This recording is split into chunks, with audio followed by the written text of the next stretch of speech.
Good morning, everyone. This is the Santa Barbara County Planning Commission meeting here on our Santa Maria hearing room. To get us started, if you'll join us in the Pledge of Allegiance, please. I pledge allegiance to the flag of the United States of America, and to the republic for which it stands, one nation, under God, indivisible, with liberty and justice for all.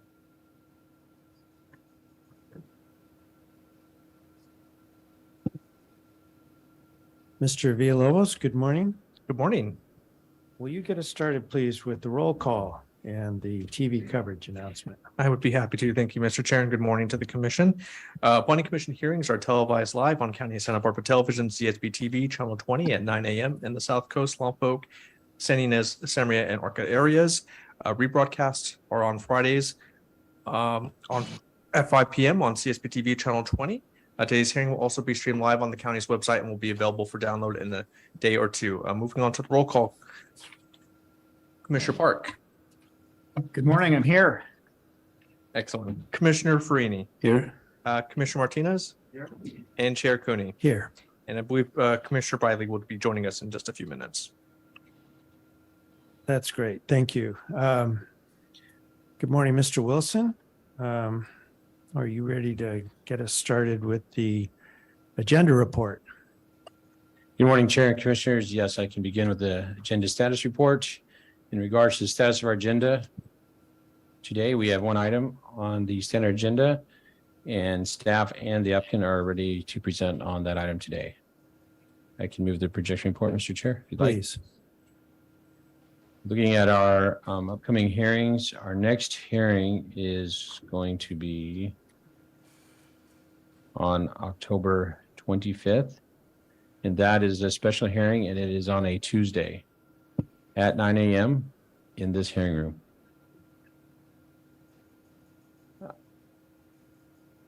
Moving on, our next regularly scheduled hearing after that will be on November 2nd, and that will be in Santa Barbara.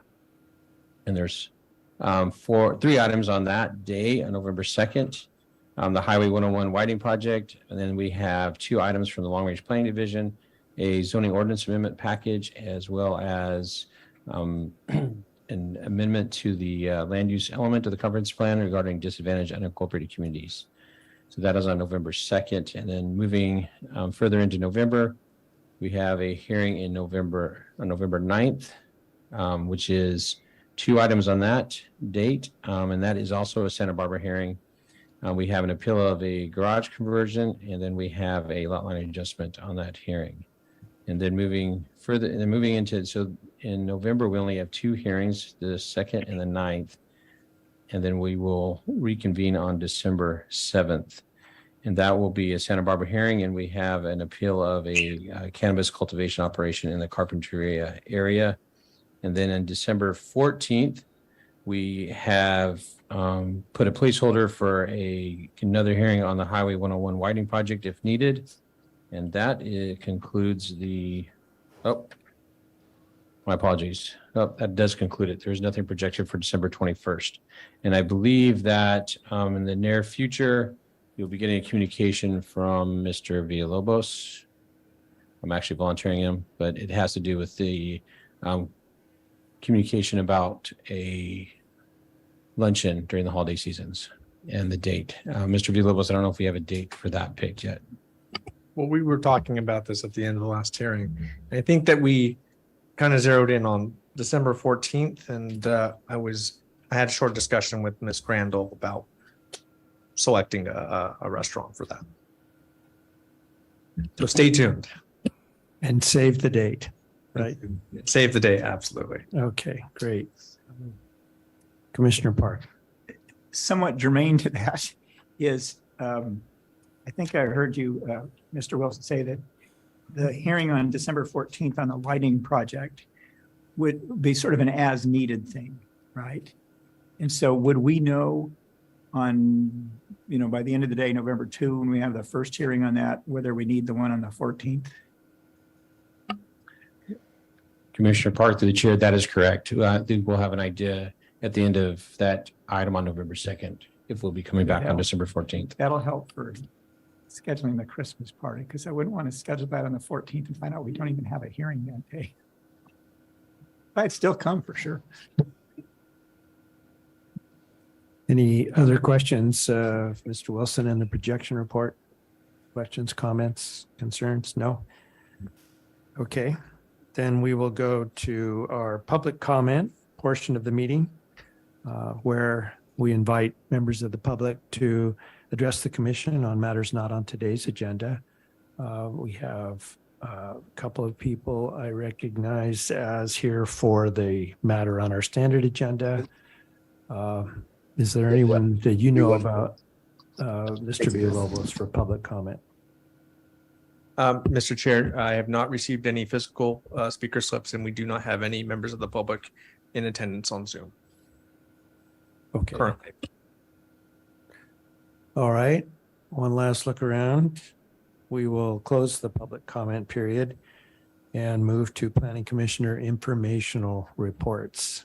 Do we have any contributions today? None. Okay, good. We'll keep on our fast roll here and go to the minutes of September 28, which need our approval. Mr. Farini, I'll move to approve. do we have a second? Second. Commissioner Park seconds. Any further comments about the meeting of the 28th? I thought the minutes were in keeping with our action. So all in favor indicate by saying aye. Aye. Any opposed or abstentions? I have to abstain since Thank you, Commissioner Martinez. So the minutes pass, Mr. Villalobos, by a vote of 3-0-1. Okay, so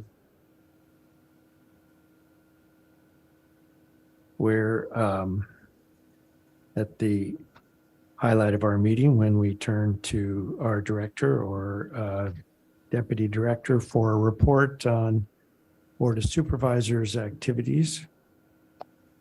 Mr. Wilson? Oh, yeah, Chair and Commissioners, Director Plowman is available and she'll participate via Zoom. Great. Good morning, Mr. Chair, members of the commission. Can you see me? Yes, we do. Yep. All right. Thank you. Thank you. So thank you, David, for bringing up the holiday luncheon. I too have communicated with Ms. Crandall about getting that scheduled. I think it'll be really important and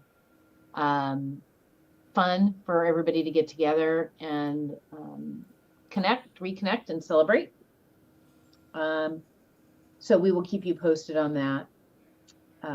I did want to make an announcement about a planning commissioner training that is going to be held by the Institute for Local Government. And that is going to be on February 17th. And that we believe is going to be in our board hearing room. And so it's being offered to planning commissioners in the Central Coast area. We're working on seeing what kind of arrangements we can be made for our planning commission to attend without cost, potentially. So I'll keep you posted on that, but it might be something you'd be interested in attending. And once we have a flyer available, I'll make sure that gets circulated to everybody. And then I just wanted to let you know, we will have more information for you on the Brown Act changes. Just so you know, the current law is still in place, which was centered around the state of emergency. And that particular law is AB 361. And that doesn't expire until January 2024. And so that gives the commission the ability to have lots of flexibility with respect to being remote. And we rely on our public health order that recommends social distancing and mask wearing.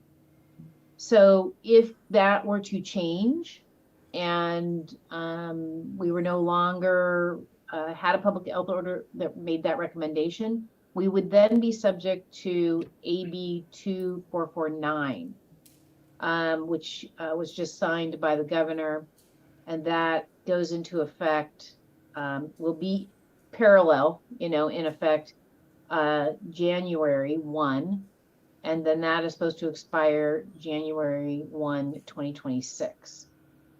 So that limits remote testimony for planning commissioners, and it must be for just cause, meaning you have a sick relative or, you're some just cause related reason, which we can give you some examples of. And in those circumstances, you can only miss 20% of the meetings, or it has to be 3 consecutive months or less. So there are some more strict limitations on remote participation by planning commissioners, and only 2 of the 5 can be remote at any one time. I just wanted to brief you on those 2 laws are going to be sort of operating in parallel for a while. And once we get to the point where we no longer have the public health order, we will be working more closely with you on the transition to the new law that will be going into effect. We're uncertain sort of what's going to be happening over the next 4 or 5 months with fall and winter coming, and hopefully we don't have any more surges in the coronavirus, but we just don't know yet. So that state of emergency is going to remain in effect until further notice. And then I wanted to just share with you, sorry, I just have to change my page here. The items that are going to be coming up at the board. We didn't have anything at the board yesterday, so that was a day off for planning and development, which is rare, but we didn't have any items. So staff took a break. But the future board items, we have our Nahoe Farms appeal on the 1st of November, the Roots Retail appeal also on the 1st of November. Then we have the Health Cell Tract map going on 11/29 to the board, along with the ordinance amendments that are really centered around childcare that you will be seeing will go to the board on 11/29. This year, the state is updating the building code, and that's not something that comes to the Planning Commission, but we go straight to the board with that, and that is going to be updated on, our first hearing is 11/29. We have a second reading on 12/6. And so that will go into effect the beginning of January. We have our land use element amendment that's related to disadvantaged communities. It's something that we have to do as part of our housing element, and that's going to be heard by the board, which you will have already heard by this time, on 12/13.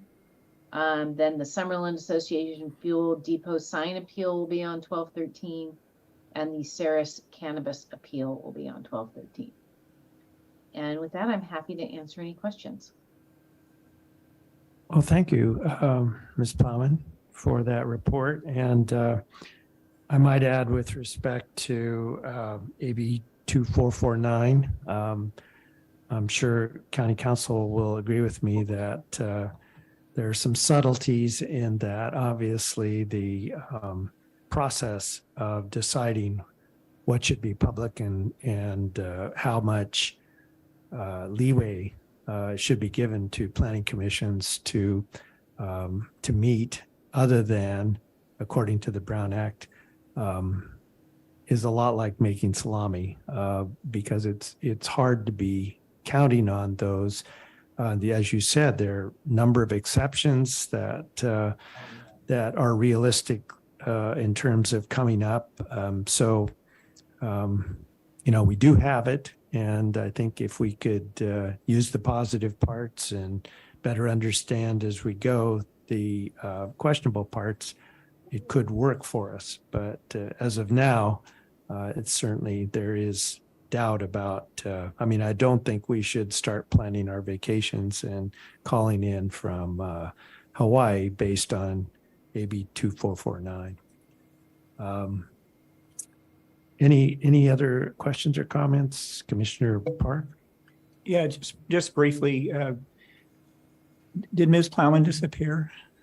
I'm here still. You're there, good.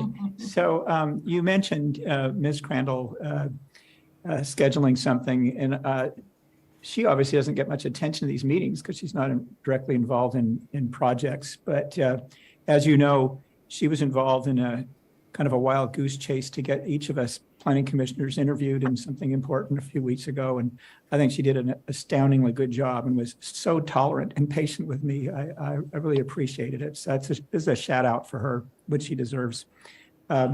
Also, I'm always interested when you talk about what's going to be upcoming at the board for hearings. I know that when I was in private practice and I'd sometimes handle an appeal from the planning commission of the board, I never understood why it took sometimes not very long, sometimes very long. And what I'm kind of hearing today is a lot of these, I'm sort of surprised how quickly they're getting to the board, like the Roots Dispensary. And I don't know who to give credit for on that, but whoever they are, feel good about it. You did a good job. Thank you. Sure, thank you for the feedback. I did want to let you know that we are working on trying to summarize the new housing laws.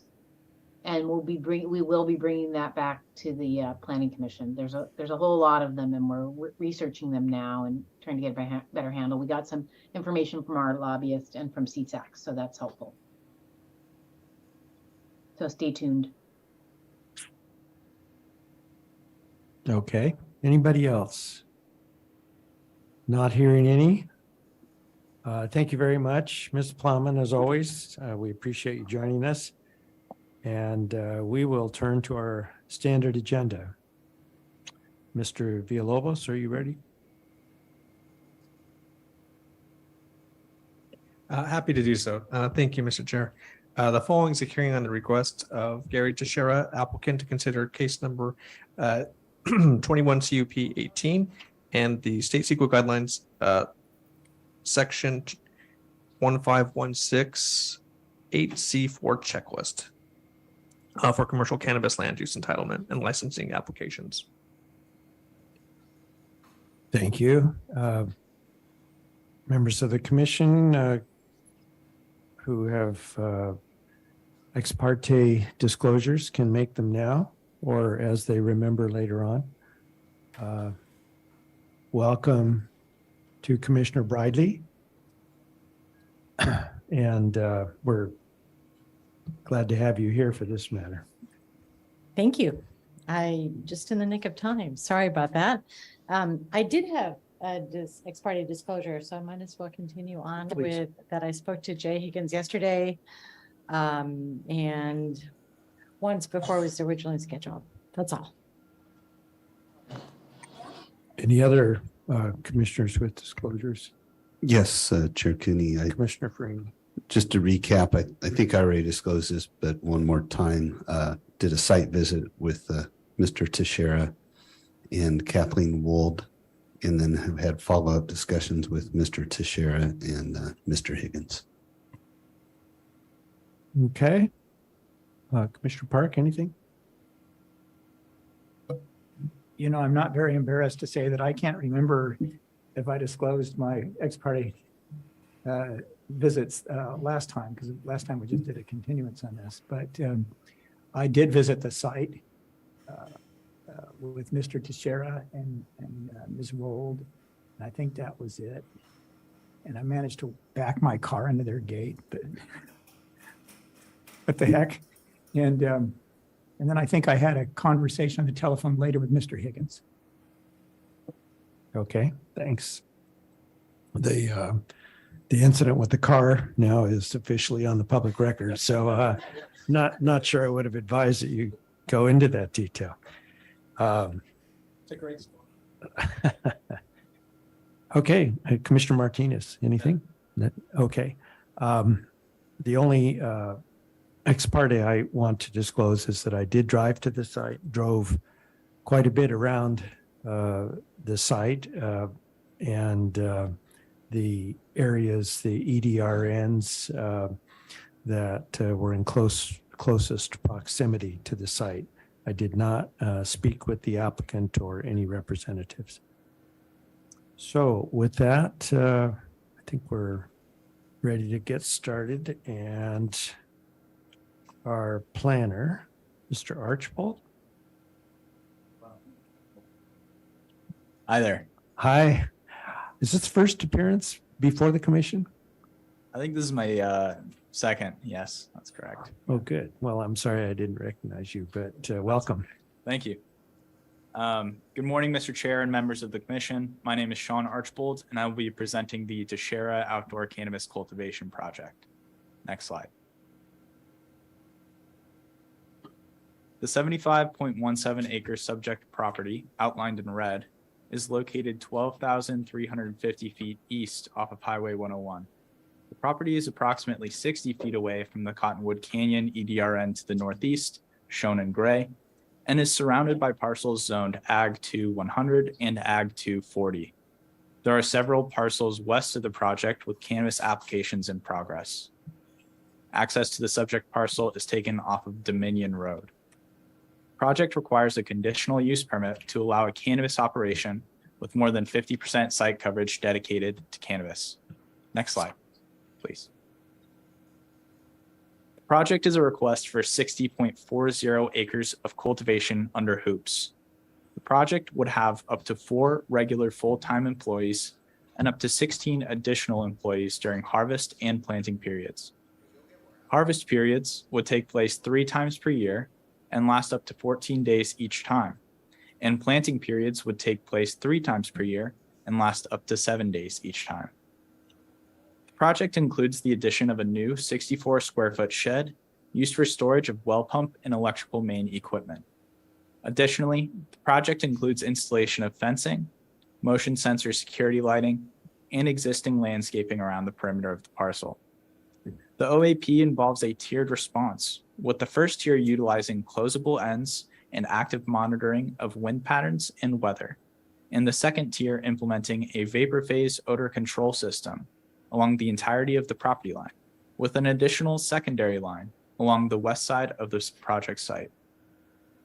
The second tier only becomes a required measure if cannabis odor is experienced within residential zones. The project proposes to use approximately 91.485 acre-feet per year of water, and water will continue to be provided by an on-site well that draws from the Santa Maria groundwater basin. The project does not include any on-site processing. Next slide, please. Project site is shown here in red with Highway 101 and Orchid shown to the west. Next slide, please. Parcel is shown here on the slide. Access will be provided off of Dominion Road by an existing entry located at the 2 southeast orange triangles. Parking will be located near the waste bins shown by the star, located on the south side of the property. The existing fencing is shown with a dashed black line. The new 64 square foot shed is shown at the blue circle, along with the existing well pump station. The proposed downward facing motion sensor light fixtures are shown with orange triangles. Existing cultivation, previously permitted under case number 19 LUP 280, is shown in light green, and proposed additional acreage of cultivation is shown in dark green. The previously permitted 1 acre nursery, highlighted in orange, will be replaced with cultivation space and be relocated and included with the proposed 2 acre nursery in the northwest corner of the project site, shown in purple. Next slide, please. Landscape screening approved under the prior land use permit for cannabis cultivation is shown in gray adjacent to arrows A and B. An existing berm is shown in the gray hash next to arrow D. Viewpoints A, B, C, and D show the proposed screening of the project's operation. In staff's view of the proposed landscape screening, additional screening is necessary along the fence line, because the LUDC requires all cultivation, including fencing, be screened to the maximum extent feasible. Therefore, staff included condition 31, which would require additional screening as outlined in the next slides. Next slide, please. As outlined in the memo provided to the Planning Commission last week, staff supports approval of the project with incorporation of condition 31. which requires additional landscaping in the green areas indicated on this slide. The condition would require landscaping in the form of fence vines to screen the project operations in order to comply with the LUDC. Next slide, please. The applicant also revised their OAP to include a two-tiered odor abatement system. The first tier includes siting hoop tunnels with open ends facing north and south, installation of closable hoop coverings, monitoring of wind and weather conditions, and implementation of management practices to close hoops when wind conditions are unfavorable for minimizing odors. The second tier includes a vapor phase odor control system that will be installed along the light blue perimeter line and the secondary dark blue south and west perimeter line. Oh, I think this needs to go. Oh, there's something happening here with the slides. My apologies. Oh, my bad. It just looked green. The green is actually the light blue. Oh, my apologies. My apologies. There was a delay. I see. The slides were delayed.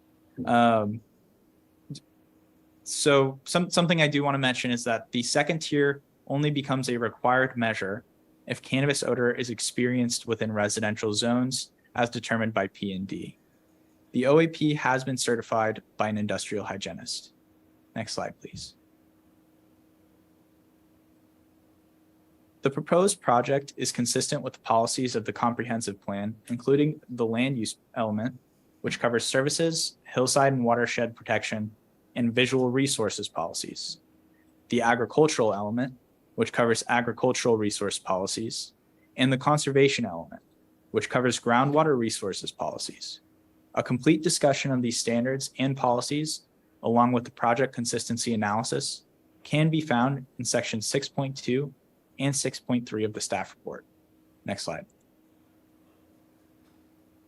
The proposed project is consistent with the standards of the Land Use and Development Code, including the Ag 2 zone standards, hoop structure ordinance requirements, and the cannabis ordinance. Next slide, please. Project relies on the PEIR prepared for the Cannabis Land Use Ordinance and Licensing Program, pursuant to CEQA Guidelines Section 15162, as documented by the written checklist prepared pursuant to CEQA Guidelines Section 15168. The checklist is included as Attachment C to the staff report. No additional environmental review is required. Next slide, please. Staff recommends that the Planning Commission make the required findings for approval, determine that the PEIR is adequate and no additional environmental review is needed, and grant approval of the project subject to the conditions as revised in the Planning Commission memo. This concludes staff's presentation. Staff and the applicant are available to answer any questions. Thank you. Thank you, Mr. Archibald. Any initial questions from commissioners? Mr. Farini. Thank you, Chair Cooney. Great presentation. Thank you. On one of your slides, maybe slide 4, if we could go back to that. And then if you could point out where the nearest residential neighborhood is. So that would be in consideration of this project. of course, I think actually slide 2 might be the best for this. I believe the nearest residential zone, I guess I should probably wait for the slides to come up. I'm not sure. Okay. So the project located just north east, the gray rectangle there, northeast of the project site, that's an EDRN that's been converted to a winery. And the next gray rectangle that has some residential development. This is an EDRN. I unfortunately don't recall the name, but the nearest residential zoned areas are actually within Orchid itself, which are on the other side of Highway 101. So the one to the northeast is currently it's growing strawberries, right? And it was wine grapes prior to that. I didn't know So that. they pulled them all out. Yeah. Oh, very Okay, interesting. very good. Thank you. Oh, one more question. Do you happen to know the land use designation for this property? I believe it's Ag 2 100. Let me double check. I think here. that's, so land use and zoning, there's Oh, two different my ones I'm apologies. looking for. I believe it's A2. I rolled A2? A2, I believe. I can certainly look that up. Not A2C. I was hoping you'd just check it out for me. Thanks.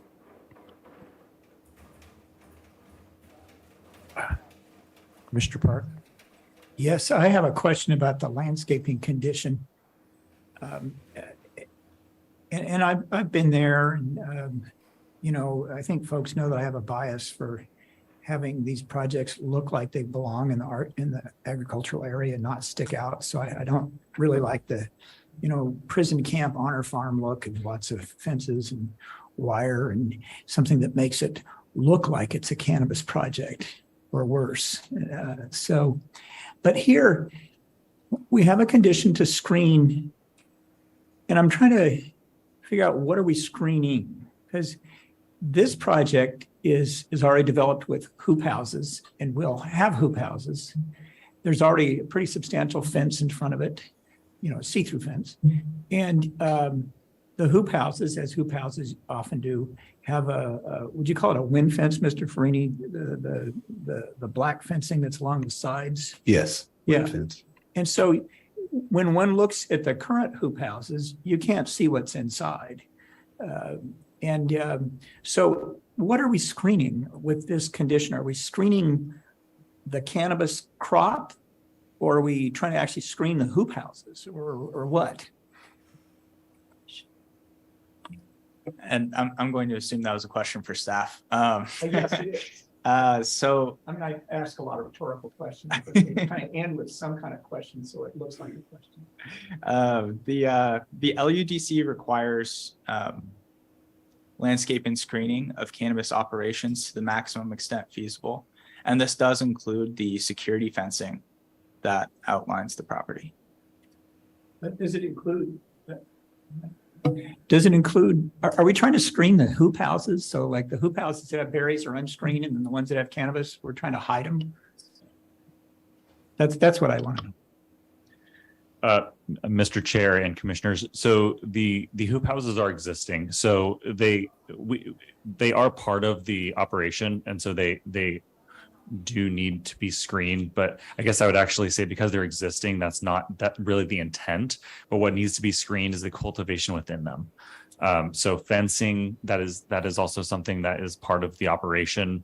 Lighting, really development that was intended by the cannabis PEIR originally, that's considered kind of more commercial and industrial, beyond that of just regular agriculture, as well as the actual cannabis cultivation itself. So the openings with hoops where you can see cannabis, that is by code, it must be screened.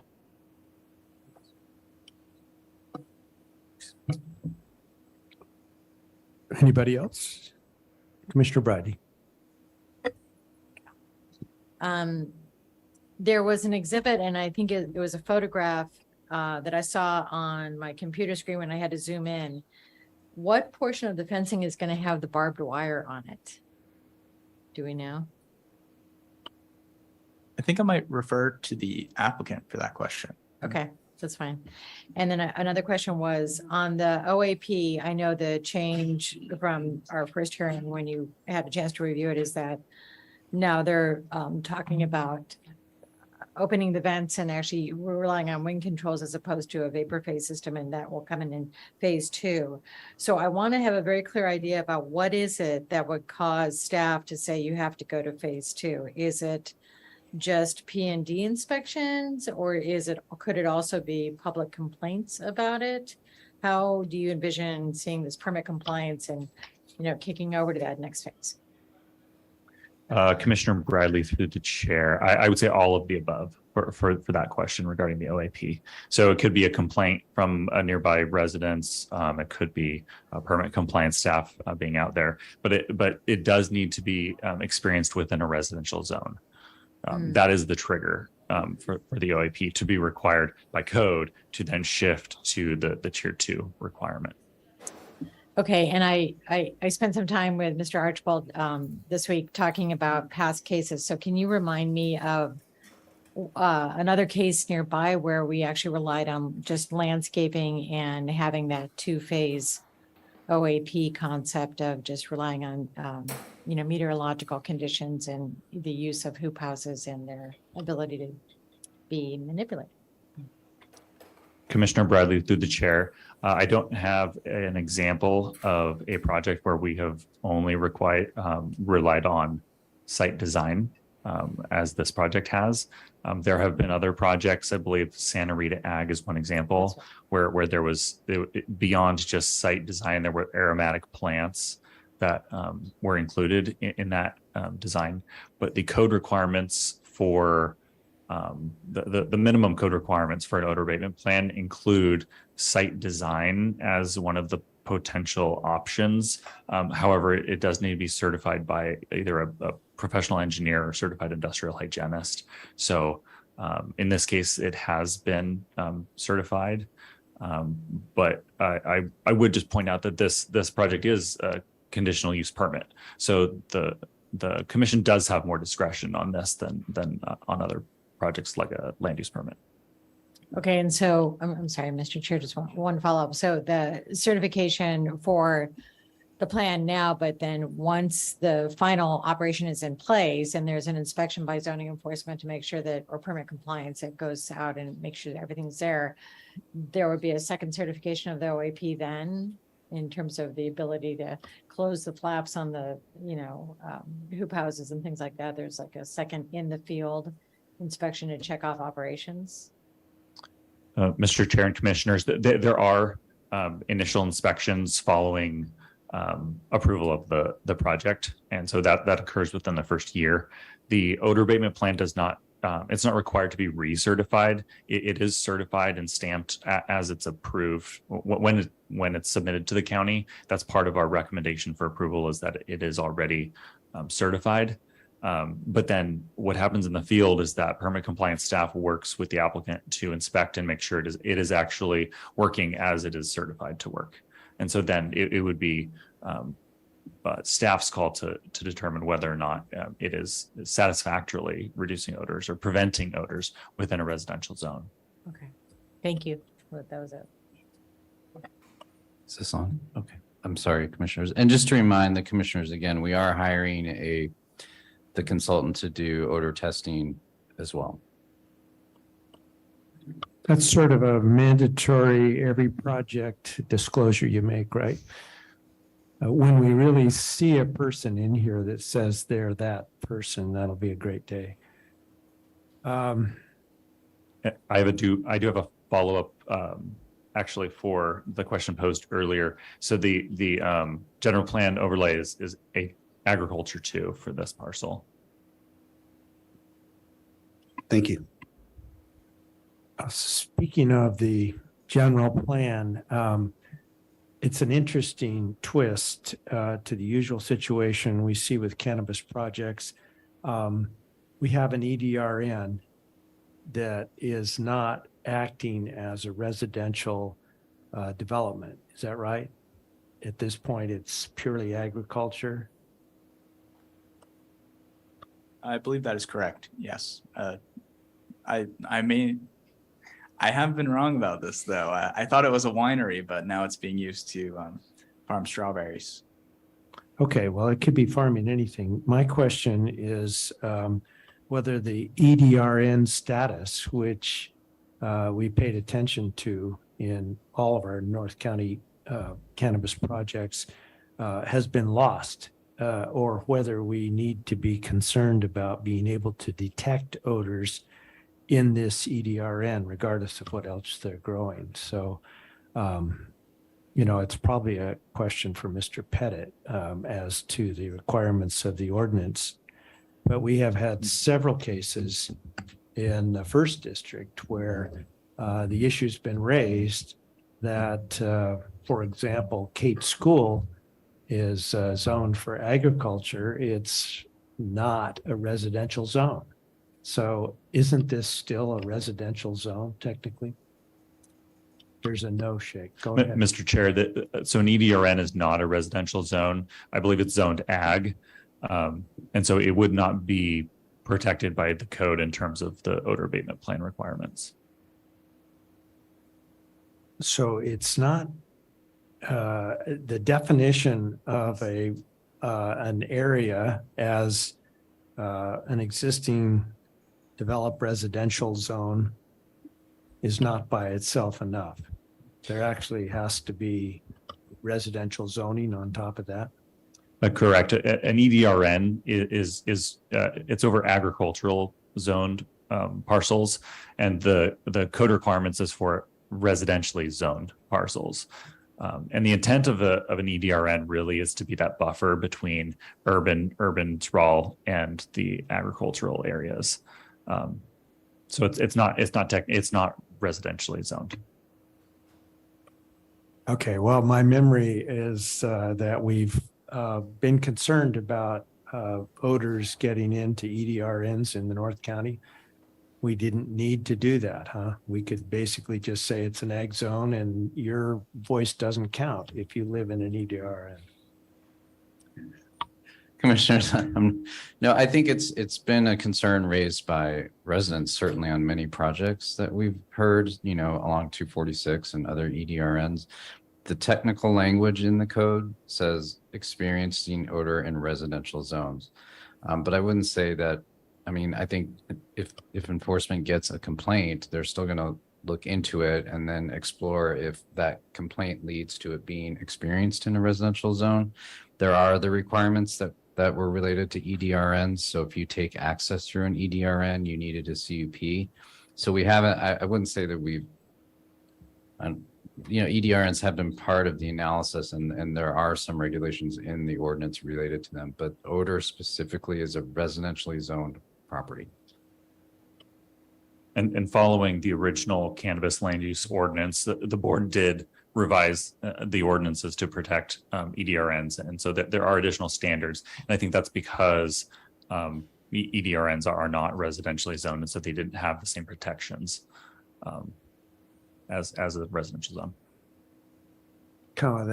That's a lot of mud in the water you just thrown at us. So let's defer this and think about it. But I hear two different ideas from staff. One, that it doesn't make any difference that it's an EDRN, and the other that a lot has been done to protect EDRNs. So we've got one here, and we've been told this morning it's not residentially occupied.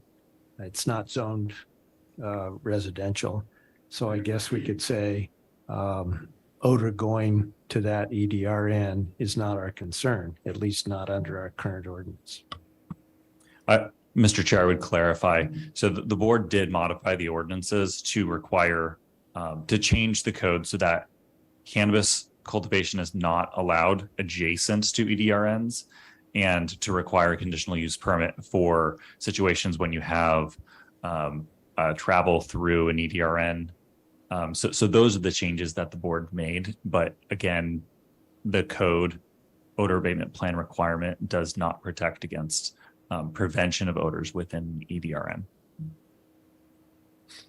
Okay, thank you, Mr. Dargo and Mr. Archibald and Mr. Sewards. Those are all the questions I have. Anybody else? Commissioner Park? Commissioner Freeney, go ahead. Thank you, Chair Kenny. Mr. Archibald, you spoke about the winery, and I just want to clarify. The winery is still there, still operating. They took the grapes out, so the vineyards are gone. And that's where the strawberries are, surrounding the winery. So you are correct, sir.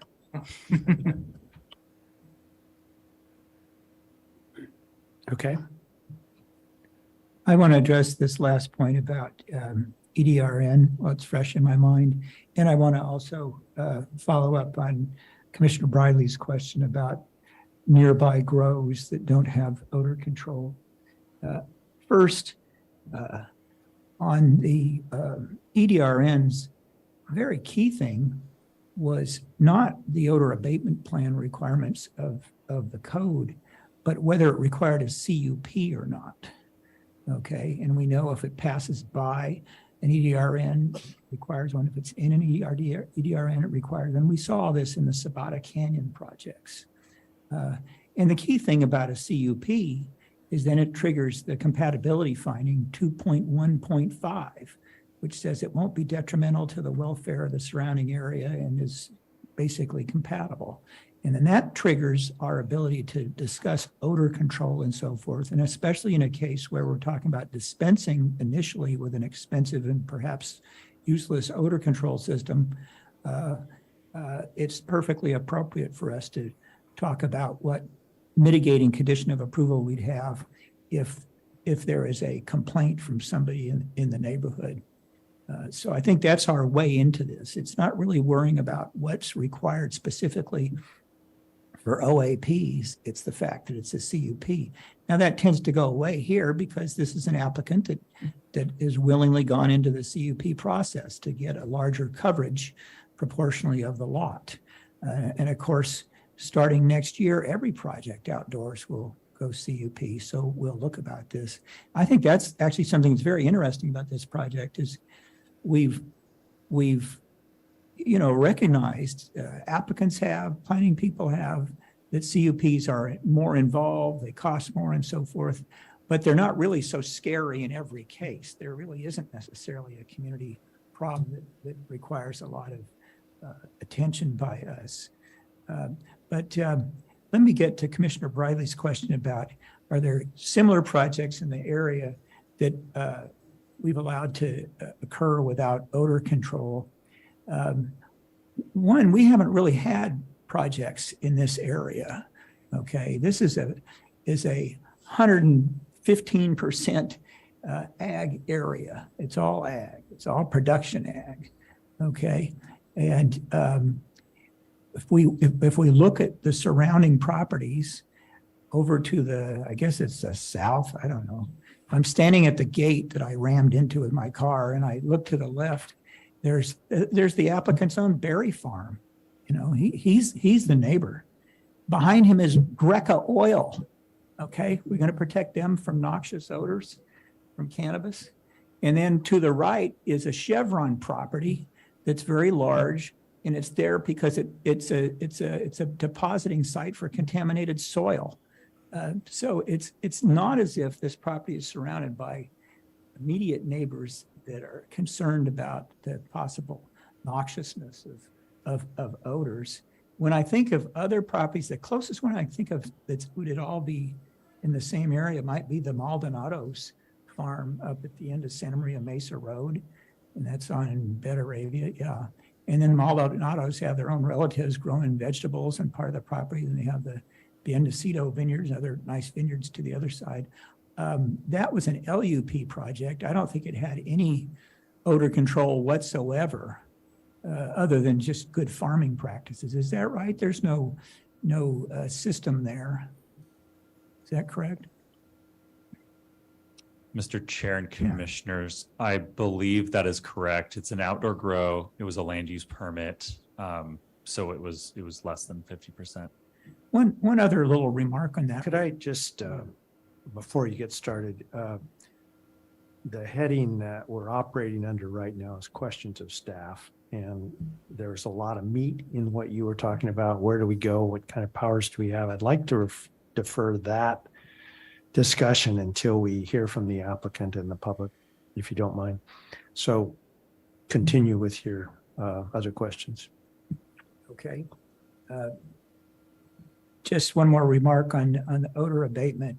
I think you'll recall from our most recent cannabis hearing in Carpinteria that sometimes the greater complaint from adjoining owners, and that Carpinteria one was an adjoining agriculture owner, is not the cannabis odor, it's the odor and effect of the vapor control system.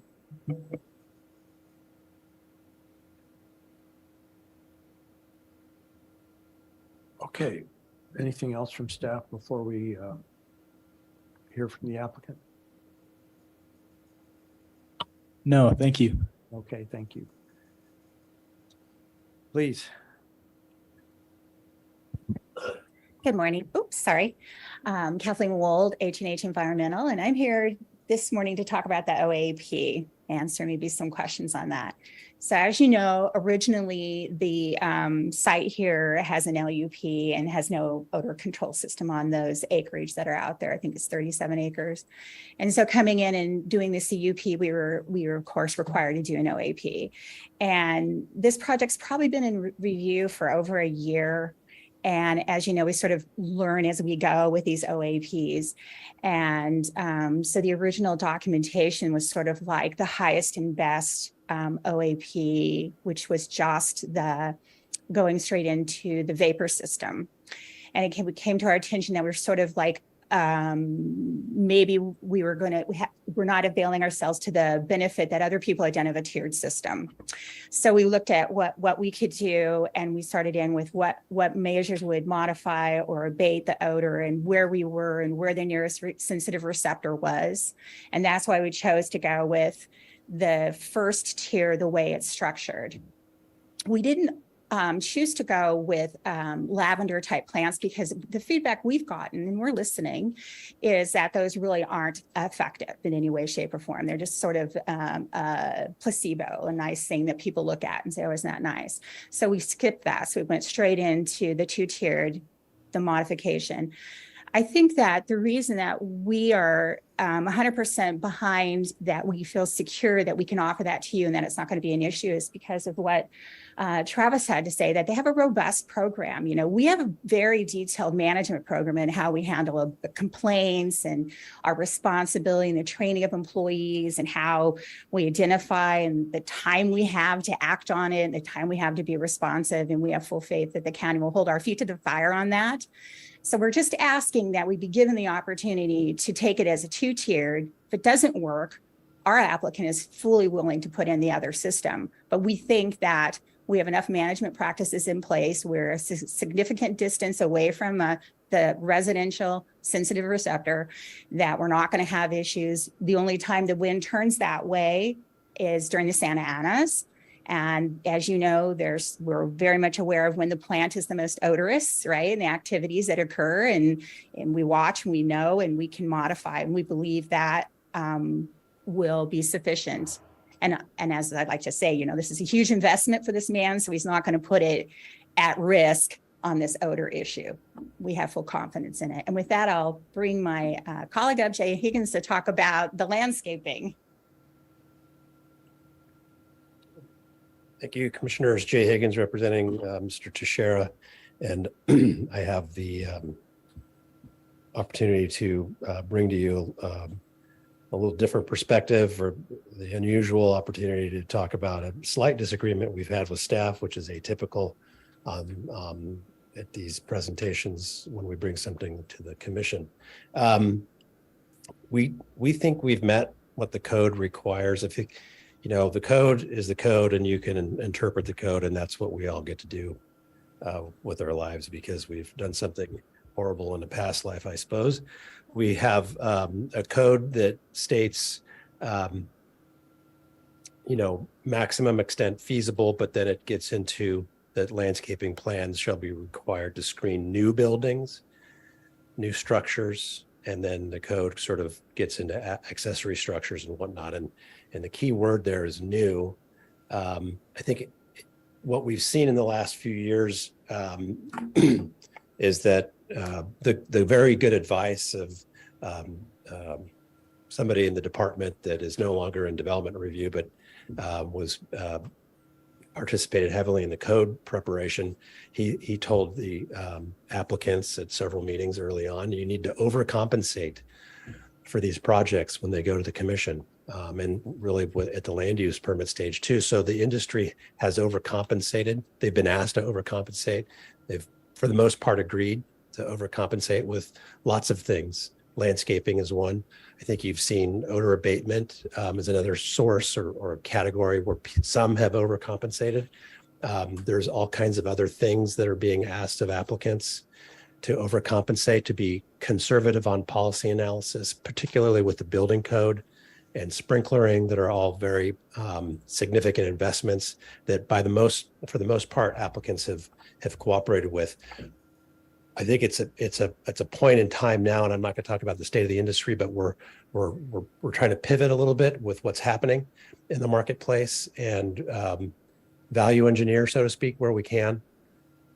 Given that the code states that new structures need to be landscaped, but that the code also says if applicants don't feel that landscaping can be fully achieved, give us something to work with. That's what the code essentially says. Give us a landscape plan. We felt we've compromised in that regard and provided landscaping at that part of the property that's at the same grade as the public road. And that's right on basically the southern half of Dominion has the landscaping screening that you'll get the hoops screened. As you continue north, the property line cuts in and there's another parcel there that intervenes in between the road and the hoops. And then it returns back for another maybe 150 feet on Dominion. And there is an 8-foot grade change there. So that if we were to install a fence and then landscape the fence on top of the berm, you'd have a 15-foot wall approximately. If you back the fence up beyond where the berm ends, you may not even see the fence and the landscaping that I think staff is suggesting. So we think in this case, because of the topography at the northern end, the intervening parcel that separates the rest of the grove from the public road, that we sort of have a landscape plan that works per the intent of the code, at least as we read it. We do have the underlying, the underlying tension, I guess. I won't say objection, but the issue with landscape screening on an organic farm like this, where everything else is organic around it, is you don't want to have plantings that aren't hooped, because unhooped plantings of any kind can draw birds and introduce conflicts with organic standards. And so that's really the origin of why we wanted to take another look at this. And I think with that, I'll just turn it over to Gary Teixeira, the owner, who's on Zoom, and he can either clean up anything I've said or add to it. And we're all three available for questions on any of this stuff. So I want to make sure we get it right today. Gary, go ahead. I don't know. Can you guys hear me okay? We do, Mr. Teixeira. Thank you. I just want to say on my behalf, we're 5th generation there in the valley. We have no intention of making any of our neighbors mad. I think we're in a great area for it. And I'm not a marijuana guy, but I think as ag gets into this, we're going to grow it. And if it makes sense and it makes us any money, if it doesn't, we're not going to grow it. So I think that some of your previous applicants that came in, the money was big at that time. They agreed to anything to get it in. They weren't ag people. And I think now as this is going more mainstream into ag, all I want to ask is for a little common sense. It's actually worse for my neighbors and myself. I still grow blueberries on the other partial, and grapes we're putting in. And it's not beneficial to any of my neighbors or myself to have more planting of trees in an ag area when we're trying to keep the birds, the deer, the coyotes away from our fields. And then that's just going to bring more habitat to bring stuff into us. That's all I have. Do I have any questions of Mr. Teixeira while we have him with us? Yes. Commissioner Farini has a question. Thank you, Chair Cooney. Mr. Teixeira, so can you go into what birds do to your crops? Can you explain that to us? Just pretend there's no farmers in here. They're all lawyers. Okay. So we have to follow we're under USDA. So we're already under a food safety inspection program. We go under Primus. We go through a food audit every year. We actually go through twice. We go through one organic audit, then we go through another USDA audit for, when they come out. I actually got hit last year because of the planting that we had there for the hedges along the road. they knocked us down because that's a bird habitat. So it hurts the guys that have a food product in the fields with a foreign animal like a bird out there. Very good. Thank you, Mr. Teixeira. And then next, I kind of got to set this up here for my deliberations. I need to ask you, how long have you been growing the blueberries on this property? That you're going to take these blueberries out, or is it the blackberries you're taking out? Which crop are you taking out? No, we're pulling out some of the older blueberries. These blueberries, we planted this field in 2008.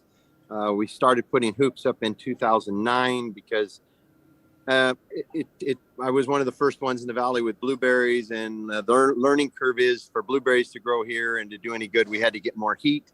So we put the hoops over the blueberries in order to even make a crop. So that the blueberries went in 2008. Hoop houses went over those blueberries somewhere in 2009. Okay, so what sounds like about 13 years, if my math is correct, that those hoops have been there. That's correct. Okay, very helpful. Thank you. Okay, thank you, Mr. Teixeira. Don't go too far. We might have questions later, but does that complete the applicant's presentation? Any other questions of Mr. Higgins or Ms. Wold? Sorry, Mr. Chair. Sorry, just to reiterate, we support the findings that have been made, but just would ask that the commission remove the last condition with respect to additional landscaping. Okay. I did have that question about where is the extent of the barbed wire fencing. I think it shows on the after picture D on the secondary exhibit that we had from staff. The photo sim. That might be in a photo that shows the adjacent property to the north. It has a little barbed wire, maybe a 4 or 5 foot fence. We don't propose any barbed wire on the project. Oh. Yeah. Okay, thank you. Okay. So the next issue is whether we have any public comment on this project. Mr. Chair, I have not received any physical speaker slips, and we still do not have any members of the public participating on Zoom. Okay. Want to be sure that anybody that has heard and wonders about the project has the opportunity to address the commission before we deliberate, but not seeing or otherwise being aware of any public speakers. We'll close the public hearing and bring it to the staff for any further comments, particularly on the testimony of the applicant regarding the problems with the proposed screening. Thank you, Chair Cooney and commissioners. Ultimately, this is a CUP and you guys have a lot of discretion on this one. Staff did add the condition and we do stand by that condition. We worked hard to find a compromise with the applicant. Planting ivies along fencing to help screen seems reasonable to us. They have pulled back significantly from what they were going to propose. We think that meets the intent of the code and is in line with all of the projects that we have brought to your commission. But you guys, this is a CUP, so we understand your discretion in this.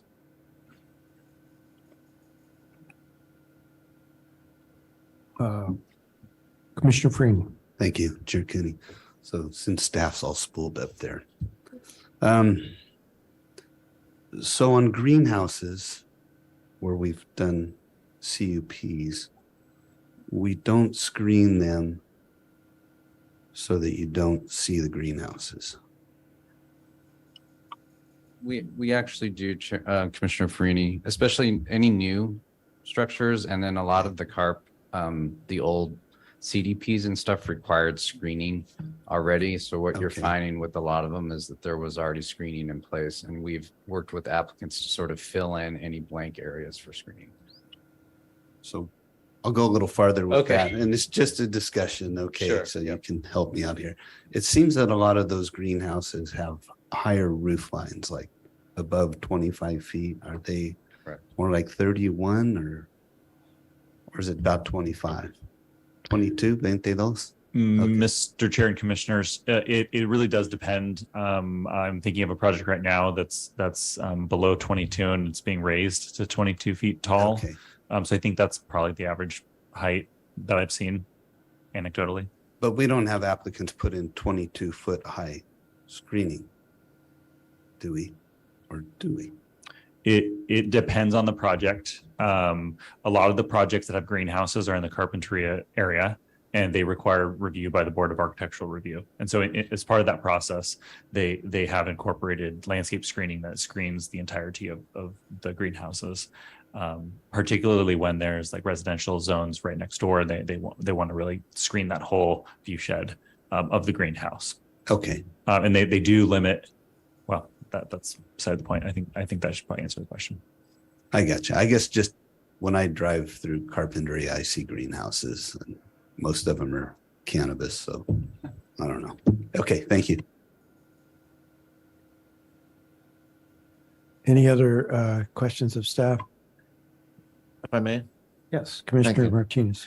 Okay, I'm trying to understand this now, and when I'm hearing screening and landscaping, so screening is the fencing, is what I'm imagining in my mind, and landscaping is that which appears on the fence, like ivy growing into the fence. Am I wrong? I just don't see a rendition of what we're talking about here within this project.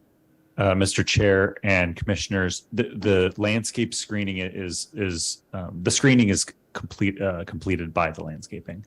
So the landscaping is actually doing the work of screening the project from public views. So the fence is the landscaping / screening.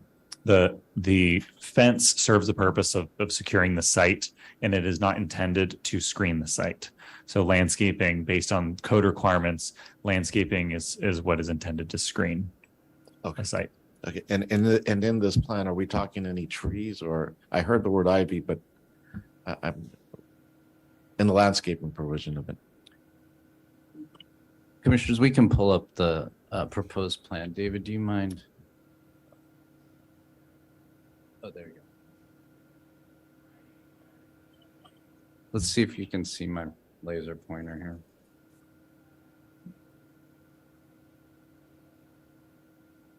And it's finicky. I apologize. Oh. If you could pull up there we go. So down here, okay, where the B is, originally they had proposed this sort of screening here along both sides of the property. But the D area, there is a berm, and we agree with the applicant that you cannot really see any of the cannabis operation from the berm area. So we haven't really had an issue with that. What we're looking at though is the areas C, A, and internal where the cannabis is moving into, and there are existing fences there. They are going to, the hoops are sometimes open. And so our compromise was just, okay, let's put up some IVs on these fences. So it'll just screen views from people driving by. And we felt that we could be good with that. And then B is going to be the hedges that you see in the red on the right. Okay. Correct. Yeah. So that area will have those. What kind of hedges are they? Do you know, you guys? Pivot hedges. So there is going to be some screening where the A and B is. Okay. Does that help? That helps me understand. I saw that. Maybe it's just my vision in regards to it. And my last question is in regards to this tier 1 and tier 2. is the applicant asking for an exception from something here? In other words, is everything supposed to be at tier 2 to begin with, but they're saying, no, let's start with tier 1 and then possibly go to tier 2. That's what I'm trying to understand here. Through the chair, the odor abatement plan LUDC code requirements allow project siting as an odor abatement mitigation. So there's no really sort of exception they're asking for. Okay. I just believe I don't want to speak for the applicants, but I believe they're aware of the nature of how these projects have been moving forward, and they're introducing this second tier as sort of a just in case it's necessary sort of situation. Okay, that answers my question. Thank you. Anything further? One more Mr. question. Freeney, yes. On that ABCD map we just had up, could we bring that back up? The landscape. There is some existing landscaping / hedges somewhere on this project. Not quite existing. It's previously approved under case number 19 LUP 80, which I believe included the roughly or approximately 37 acres of cannabis cultivation. And that was the approved landscaping for that section already previously approved. For that LUP, the previous the smaller acres before they expanded the Right. CUP. But where would that be on this? Oh, my apologies. It is planted. Yeah, but so can somebody point to where it is on the map so I understand it better? Through the chair, I believe it's the gray, privet hedges adjacent to, arrows A and B. A and B. You agree, Mr. Higgins? Okay, thank Yep. you. In between A and B, it's shown right there. Yeah. Yep, it's already planted. It's this picture actually. I'm sorry, it's not. That's a photo simulation, so that doesn't represent what's been planted. They're a little shorter to start with. Thank you. Anything further, Commissioner Freeney? Okay. So we have an issue which has been discussed and much of which is proposed is straightforward. So let's go to deliberations and see if we can work this out. Commissioner Freeney, how would you like to proceed? Thank you, Chair Cooney. I would like to deliberate on the landscaping plan, just so everyone knows my thoughts up front. As a grower, birds they're horrible, and as bird watchers, that should be to me more in nature, not out on a farm. The reason they've become horrible is there's no controls for birds. Okay, so if they do come into your field, and technically if they set foot on your crop, you have to buffer that area of the crop if there are signs of the birds entering the crop. Okay, and you can't shoot them or you'll harm your crop, or you'll scare your employees, or I don't even know, it might even be illegal to shoot them. There's nothing really to control them. If you put up these Zon guns, they're a propane powered percussion gun, so they just make a loud bang every few minutes to try to scare the birds. The birds become trained and accustomed, and all they do when the explosion goes off is they jump, burn a few calories, and then go to the next plant and eat some more. It's almost a cartoon. So those, and plus they can be heard by neighborhoods a mile away. So we've tried to get rid of all of those things. What my concern is here, and I think staff has really done a fine job of trying to come up with a solution which isn't an unreasonable solution at all, but it still is going to invite more birds into the middle of a farming area. And so I have concerns about the farming on the east of this project. I think that's where the attraction will be, right? They'll go house themselves in these plants and then fly across the street, eat the strawberries, the lettuce, whatever's growing there. And just a funny story, we had a big bird problem a few years back, and the birds actually went into a strawberry field, and they have such fine motor skills. They're surgeons, they're neurosurgeons. They picked off every little seed off the strawberries, and we had smooth strawberries. Had to destroy that because it was obvious that was from the birds. The concern that birds can spread is the one we've all heard of course, is salmonella. And that's the big food safety concern. So it is a very serious issue for the ag element of this neighborhood / area. So I would be unable to argue with the applicant that they're incorrect. And to me, that would be encouraging a food safety violation in the area. And I if something ever happened, I don't want that liability on me. So there again, I would go with applicant's request on this project and ask that the landscaping be evacuated. Mr.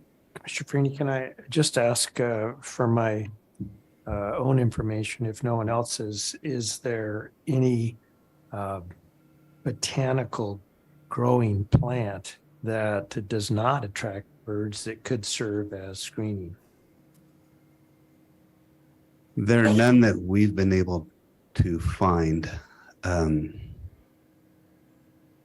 Most landscape plants are friendly to birds, and so personally, I don't have any knowledge. We just, on a commercial farm, you just don't have any landscaping. So we don't really deal with it, Chair Cooney. Yeah, I just wondering from my own part, not being a farmer, I did plow for a number of years, and that wasn't the fun part of farming. So it certainly is of interest, and there were lots of birds. But my question is this a flaw in our ordinance that screening cannabis projects, which is it's done in all the projects we've seen, is really inviting this additional pest issue into the projects? And is it your position that that should be struck from every project if they use plants for screening? No, I don't think I would go that far. My understanding is that we have discretion and that this is a CUP, so that allows us to look at this on an individual case basis as far as the proximity and type of other crops being grown and what type of effect bringing in landscaping in this instance would have on those neighbors. I think many of the other projects are not adjacent to these more sensitive, highly scrutinized crops. So if it were a wine grape, I know birds are a problem for them, but the food safety element isn't there. They do not go through the food safety audits that the fruits and vegetables go through. I have a question Mr. for Bride. Commissioner Freeney. It is so great that we have you on this commission when we're talking about farming issues. I was involved with Lotus Land when it first started, and we planted a hedge around the edge of the property called Hakea suavolens, which would literally tear you apart if you climbed over the fence and tried to get into the property and you weren't invited. So, or golden barrel cactus was used by the county of San Diego as an incredible security measure. So I'm just wondering, there's no, it's not just birds though. So maybe that would stop the birds because they would impale themselves on Hakeus bottles or golden barrel cactus, but it's also, I mean, it's all kinds of insects. So really any greenery, am I hearing you explain that is a problem in terms of pest measures with USDA afterwards, right? That could be, if it got invaded with aphids, right, then you'd have to go spray it as part of your maintenance plan. And I'm sure there's a long line, but I was just trying to stay very narrow on the food safety aspect because of the proximity of the vineyard just being converted to strawberries, and on the other side of that goes into berries and lettuce. So I appreciate it. I mean, I learned a whole bunch today, and I will just have to But dismiss good- my bucolic good point. impression of the agricultural lands in our county. Mr. Park? Yeah, this harkens back to a lot of projects. And I think overall intent of screening under the ordinance was to make cannabis growing as inconspicuous as possible. And an irony is, in a neighborhood like this, when you put up all that screening, it makes it very conspicuous. It says, here is a cannabis project. And I think we should think about that when we're looking at how we're serving the intent of the ordinance. I think we also have to look at, again, when we're looking at, we should be looking at site-specific consequences. We need to look at what are the surrounding neighbors. I think it's unfortunate that so many projects got approved early on in the life of this industry that were right in the heart of the Santa Rita Hills viticulture area. I'm much happier seeing a project like this where it is and with a real farmer growing it instead of an accountant or a lawyer that wants to invest. So that's all good. And I can understand, if you have screening that's in a vineyard area, well, it's better than having the barbed wire, et cetera. At least you're hiding it with trees. But when you're there with farms, organic farms, and they're not people that dislike birds or trying to not share their crop with the birds. They're people that don't want the whole crop to be thrown away because it has contamination with birds. It's a different kind of thing. Then they've got an issue there. So there's an issue at this property that there wouldn't necessarily be in the Santa Rita Hills, for example, with landscaping. So I think we should keep that in mind. I'm inclined to go along with Commissioner Farini on modifying the landscaping requirement any way he thinks is appropriate. I will throw out two other things real quick. One, if the other commissioners felt as I did, that anyone in the area who needs to lodge a complaint can, if there's enough consideration by staff that it's a serious complaint and so forth, that should be possible whether they're literally in the residential neighborhood or not. Across the street is very large strawberry operation. I don't think they care. They would have said something. But if it turned out to have a problem for their crops and they wanted odor abatement, well, they should be able to raise their hand and say, let's do something. So that might require a modification of the condition of approval. I don't feel particularly strongly about this. if I was drafting it from scratch, that's why I drafted. If other commissioners wanted to do that, then think about it. One other thing I just want to express, this is something where we can reasonably disagree about something. I think that we should express our gratitude for staff's professionalism in this case, in all cases. I'm an optimistic person. I always like to see progress. And I think that we're beginning to get a reputation. I know our staff is, and I speak specifically on comments I received about Mr. Wilson, Mr. Dargill, and Mr. Sewards in recent weeks about how helpful they've been to applicants and others asking questions. And I appreciate it when you come here with experience with the other projects, a really solid inside out knowledge of the ordinance, and you're not trying to force us in one direction for another. You're just trying to tell us what discretion we have and give us the tools. And I, for one, really appreciate that. You've done a really good job. So I'll shut up for now.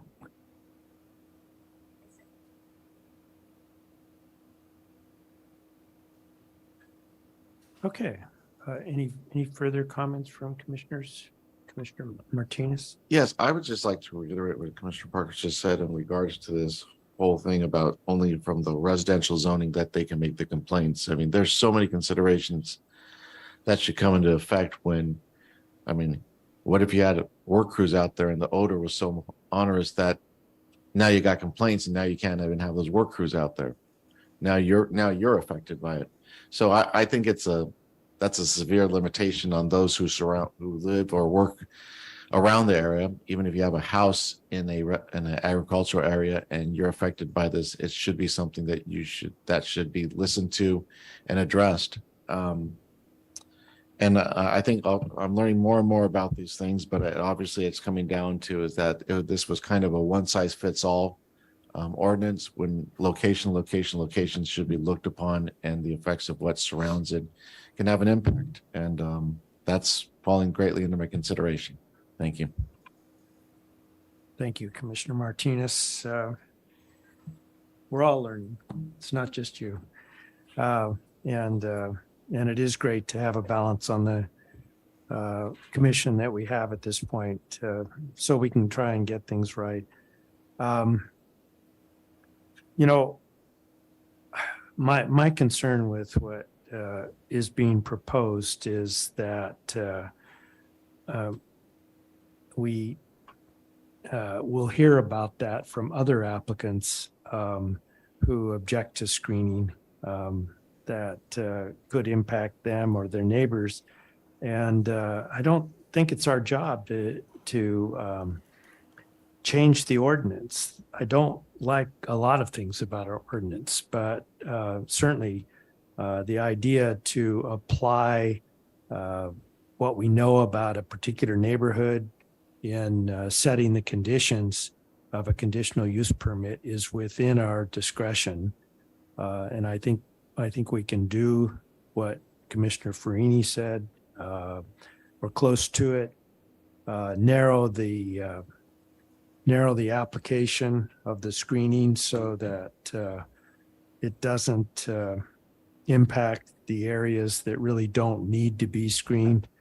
But we leave that typically to staff, and I haven't suggestions beyond what they have proposed. So while I'm sympathetic, condition 31 basically mandates, it says the owner applicant shall provide vegetative screening cover in the form of a vine or similar along the fencing at the property frontage on Dominion Road. To me, the farmer is the best one to pick the screening material, and I really feel there must be some solution the farmer could apply without jeopardizing the crop. So I'll stand out as siding with staff here and objecting to what I understand to be Commissioner Farini's motion, only because of the general application in other cases, not because it doesn't make sense in this case. So I won't lose sleep. I won't feel bad. But I think I have to agree with staff. There is a way to accomplish this, and we haven't been able to do it before the commission. Okay, so you have another question, Commissioner Bridley? I guess it depends on Commissioner Farini's motion, but then if his motion is to not require that landscaping, would we need to adjust the language of condition 31? Or just omit it? Direction to Commissioner Farini. Commissioner Bradley and commissioners, is the question if the condition is removed, that then it could just be omitted altogether. So if the commission wishes to remove the landscape screening in terms of the vine that staff has proposed, that staff has included as condition 31, you just need to direct staff to omit condition 31. Because our exhibits today just show it with the landscaping. So we're approving the project and those are the exhibits that go along with it. Right. So I'm not sure what exhibits we're approving if Commissioner Preeny has 4 votes to, or, the majority to go along with what the applicants requested. Commissioner Bradley and through the chair, the plans that were submitted by the applicant do not include the additional screening that staff has included as condition 31. The exhibit that was attached to condition 31 was modified by staff to include the outline of the area that would include the vine.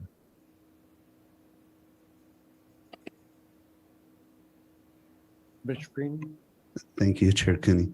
So Mr. Dargle, staying on that line, then if you eliminated 31, there's another landscape requirement in there. Then does that kick it back and then make it require additional screening as well? Or does that make the project is it able then to go forward without the landscape? Mr. Chair and Commissioners, just for clarification, because it's starting to get more muddy, to steal your metaphor. So if staff could just clarify, if the commission chooses to strike condition 31, what is being approved today in regards to landscaping? So that way it's clear what is being approved today. And if staff wants time to answer that response before it comes to the commission, I'm happy to entertain a break. Thank you, Mr. Chair. I think we could make it a quick attempt now. Mr. Sewers, if you could bring on the PowerPoint the slide that shows it's the one with A, B, C, and D, actually. And then if we could get that pulled up onto the screen so everyone can see, we'll walk through that really quickly. So this figure here shows the proposed landscape screening without the additional vine that staff included as part of condition 31. And the screening that's proposed is between arrows A and B.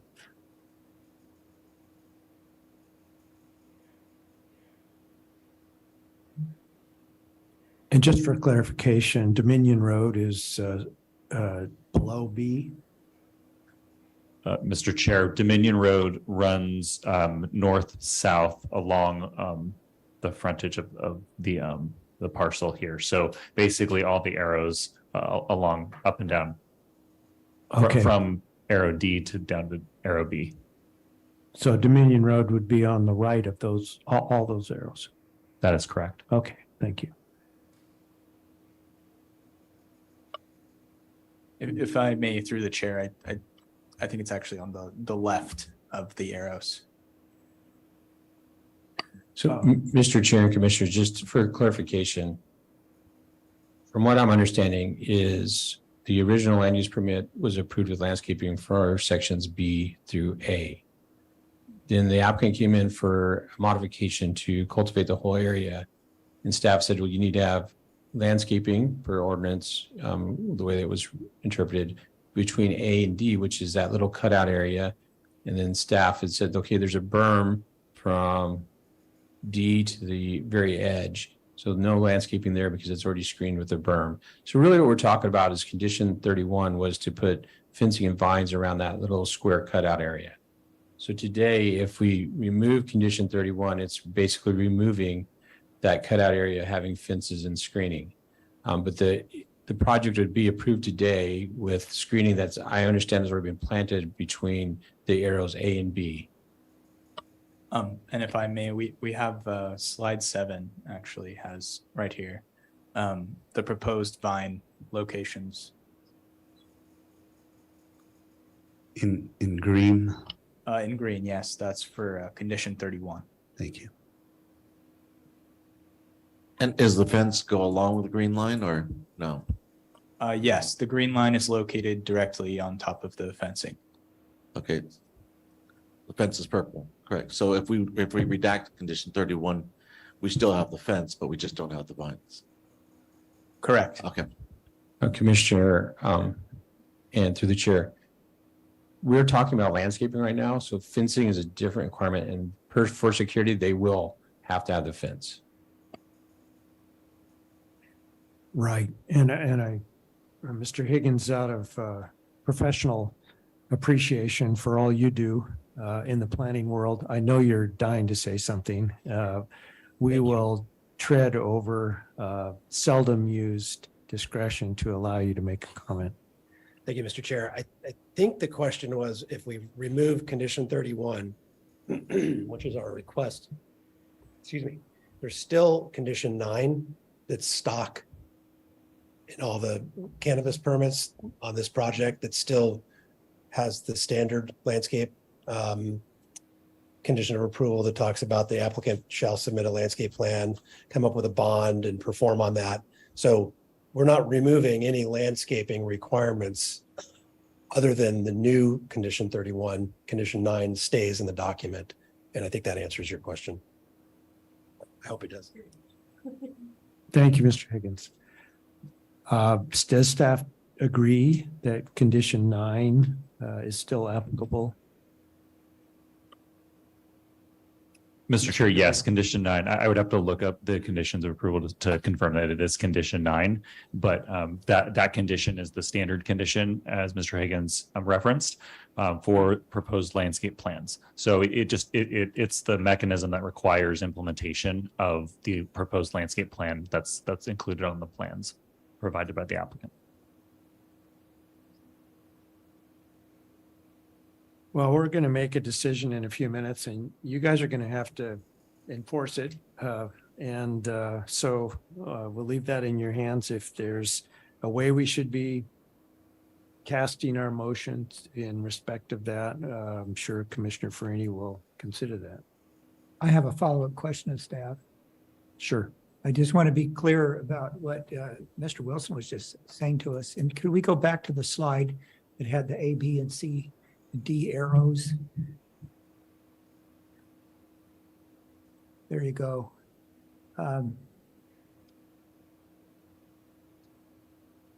What I think you were saying, at least in my folksy way, okay, is that there's already an approved LUP that has a landscaping condition, and that's for the landscaping that's shown arrows A, B area, okay? That train's already left the station, right? We are not looking back into that case and removing that condition. I mean, if this was all in front of me for the first time, I'd say, to hell with the landscaping. It's pointless and worthless and silly to have it. But if we already have an approved case that requires it, I don't see how we dispense with it and get to where I would just kind of feel comfortable. I think it's already there. Commissioner It's not Park, there literally, yeah. but it's there as a requirement, and we're not going to modify it by anything we do here. So what we're talking about now is what happens on D, and maybe what plant happens in A and B, and I could care less. And so for us to worry about what's going to be in A and B or not, it's maybe not so important. So Commissioner Park, through the chair, just a matter of clarification. So the application today is a conditional use permit that will supersede that land use permit. And so because of that, their landscape plan is covering everything. And so that's where we're at today is we're looking at the whole site because that's what they're proposing to do cultivation on the entire site now. Well, then let me ask a follow-up question. It sounds like you're saying we do have the authority to dispense with all the landscaping.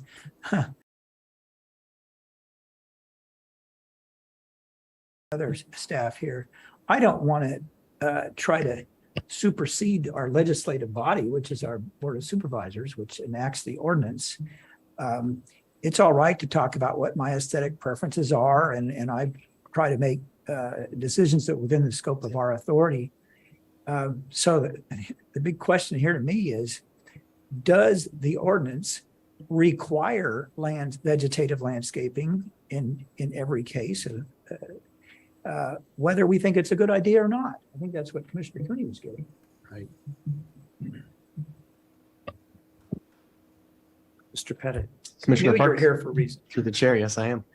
So the requirement from the Land Use and Development Code is that all cultivation shall be screened to the maximum extent feasible.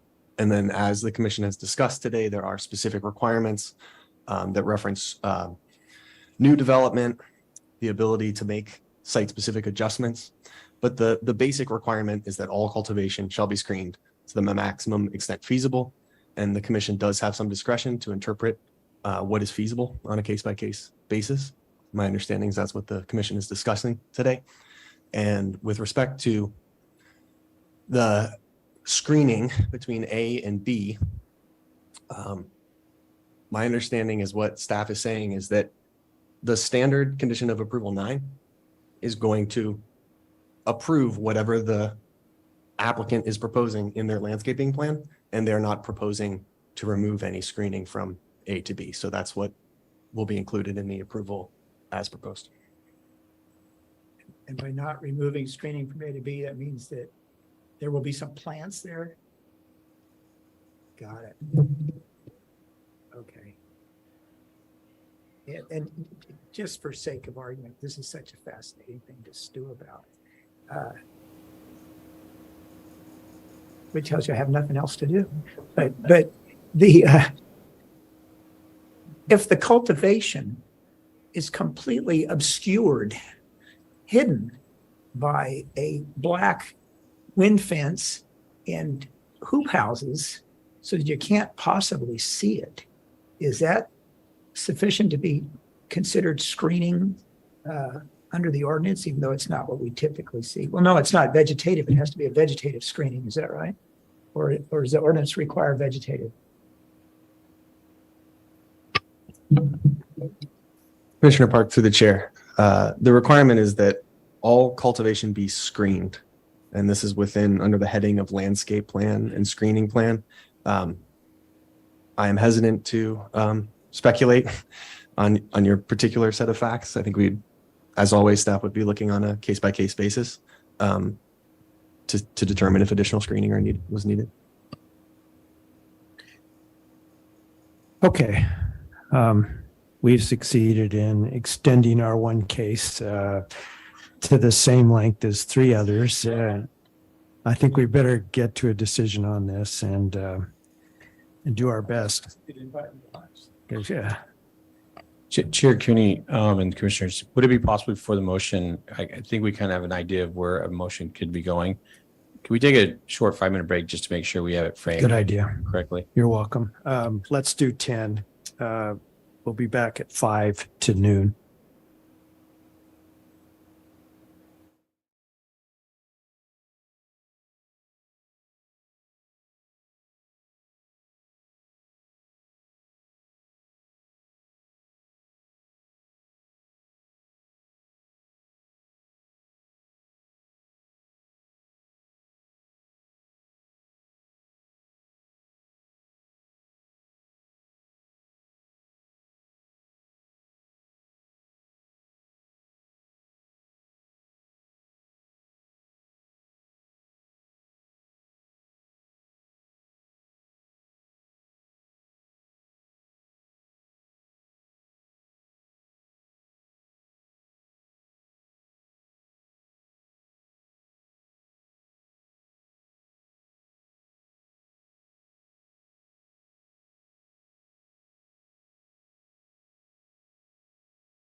We're back from a brief break. This is the Santa Barbara County Planning Commission meeting of the 12th of October, 2022.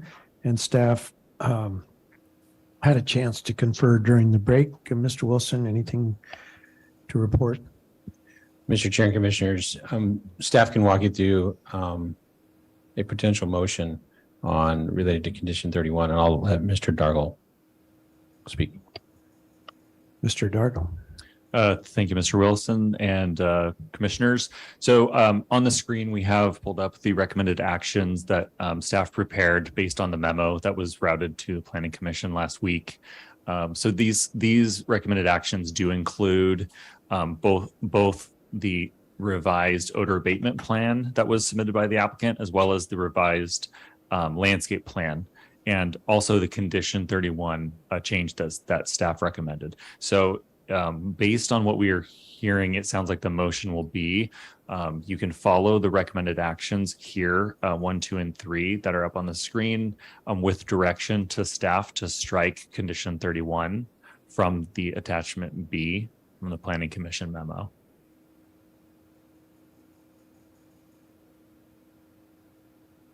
Okay, questions? Everybody okay with that?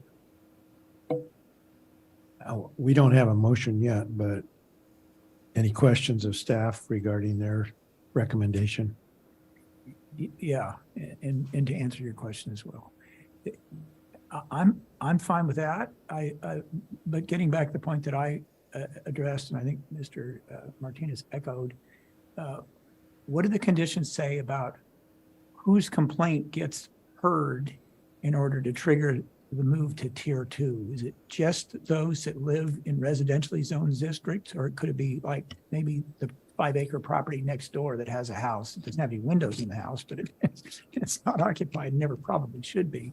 But nevertheless, I personally would prefer to see that other agricultural owners, other whatever, if they're having problems with odor, can raise their hand and say, please do something about it and move to tier 2.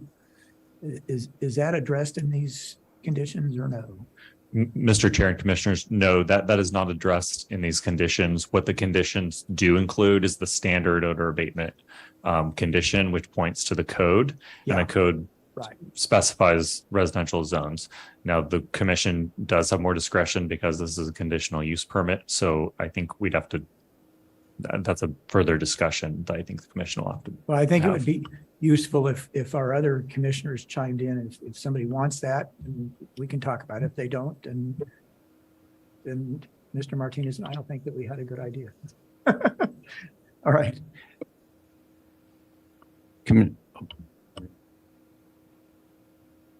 Okay, so we're ready for a motion. Commissioner Farini. Okay, thank you, Chair Cooney. Yeah, I move that we approve this project, follow staff's recommended actions as are up on the screen currently, and that we remove item 31 from attachment B. Is there a second? I'll second. Okay, Commissioner Briley, thank you. Discussion on the motion. I'll just preface what I think is a rare disagreement with Commissioner Farini in fact, but not in principle. I'm concerned about the impact of taking out the screening on the basis of the evidence that we discussed today, the danger to the crop, to the surrounding crops, and birds as being potentially more damaging in other cases, but that's not before us. So on this particular case, I'm just going to object. So let's call the roll. Commissioner Bradley, Aye. Commissioner Park, Aye. Commissioner Farini, Aye. Commissioner Martinez, Aye. Chair Cooney. No. Motion passes 4-1. Okay, so that completes this matter. Thank you, Mr. Higgins, Ms. Wold for attending and helping us through this. And we will meet next on the 25th of this month, which is a Tuesday. Don't forget, Commissioner Bradley, at 9 a.m. Thank you all very much. Meeting adjourned.